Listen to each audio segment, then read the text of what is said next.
Dalawang empleyado ng DSWD ang kasama sa siyam na naaresto sa dalawang buy-bust operation sa Quezon City. Balita natin ni Cesar Apolinario, exclusive. Mismo may-ari ng bahay ang nagtimbre sa pulisya na may bumabatak ng shabu sa kanilang compound, kaya agad sumalakay ang mga pulis sa Barangay Payatas, Quezon City. Kahit madilim at masikip ang lugar, natumbok pa rin ang bahay ng 38 taong gulang na si Ronald Arcega. Hindi na siya nakaporma ng arestuhin ng pulis. Arestado rin ang 30 anyos nitong kaibigang si Jimmy Nuevo na ayon sa pulisya na aktuang ding bumabatak ng shabu. Bukod sa mga drug paraphernalia gaya ng foil na may traces pa ng shabu, nakuha rin ang isang bukas sa plastic ng hinihinalang shabu.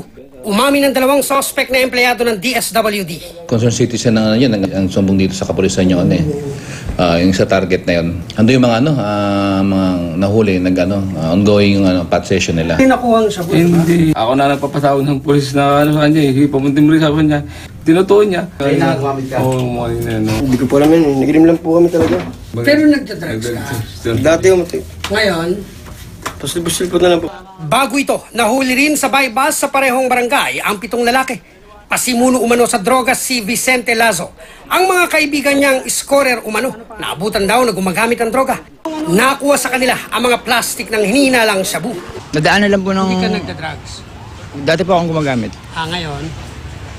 Nag-positive pa rin, sir.